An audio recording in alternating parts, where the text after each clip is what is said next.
evening, everyone. My name is Raquel Dinham, and I will be speaking on authentic assessment, the only appropriate method for young children. The mood being supported believes authentic assessment is the only appropriate method of assessment to be used with young children, and I will be presenting 3 arguments in support of authentic assessment in the early childhood classroom. Allow me to break this down a bit.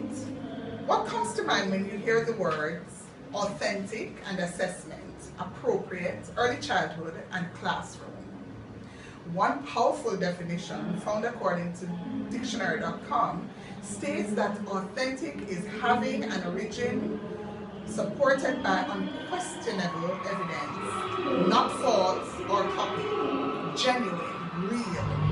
Assessment is the act of evaluating or appraising someone or something to estimate the nature, ability, or quality of.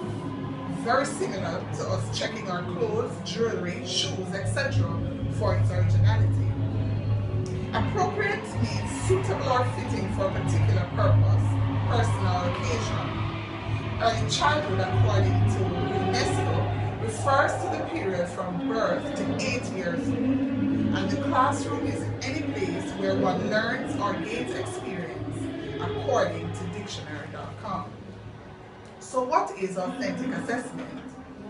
According to Marlene Rice, authentic assessment is the process of observing, recording, and documenting what, how, and when children demonstrate skills and concepts. She further states that when teachers are seeking to learn more about children's development, the best place to do so is somewhere familiar which falls within their daily routine, the classroom. In one model of authentic assessment, there are 4 clear steps which help the teacher to guide the process. Step 1, ask questions. Step 2, collect data. Step 3, interpret data.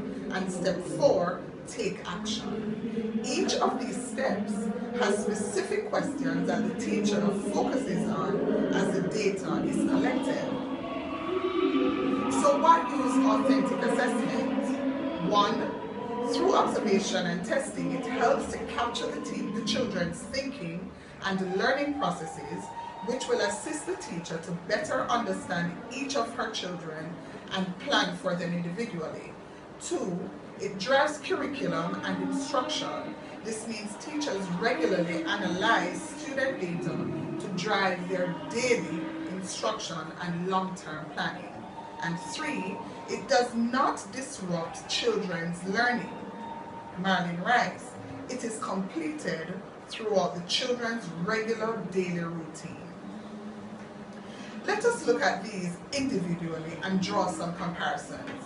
Firstly, the authentic assessment helps to capture the children's thinking and learning process, while other assessments require students to practice cognitive ability to recall, recognize, reconstruct body of information that has been taught. It was Jean Piaget who initiated the move away from the blank slate, tabula rasa, view of the child and their development to argue that the young human mind is of complex cognitive structures.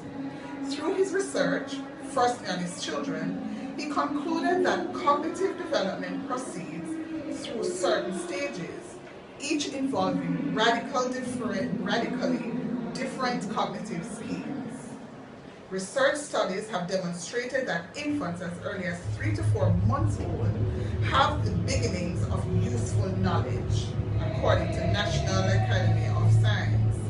Secondly, authentic assessment drives curriculum and instructions. Because authentic assessment is based on different sources of information taking place within the child's natural routine and learning-centered environment over time, the classroom, the teacher is at an advantage as an accurate developmental process for each child can be captured. The teacher's role is to process it vital. The teacher's role in this process is vital as she must remain organized in order to develop an accurate record for each child.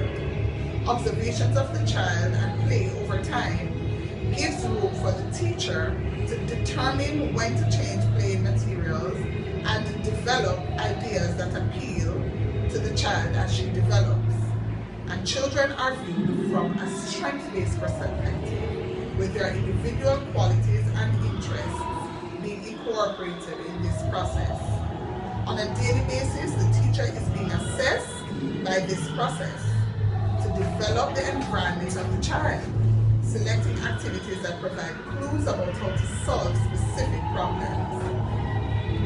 Then gradually moving the clues as the child becomes capable of finding the solutions on her own. This is called scaffolding. With other assessment processes, the curriculum drives the assessment. Thirdly, authentic assessment does not interfere or interrupt children's learning, as this takes place, as stated earlier, throughout their daily routine, informing the process in a way that allows teachers to also give feedback to children on their learning that is individualized.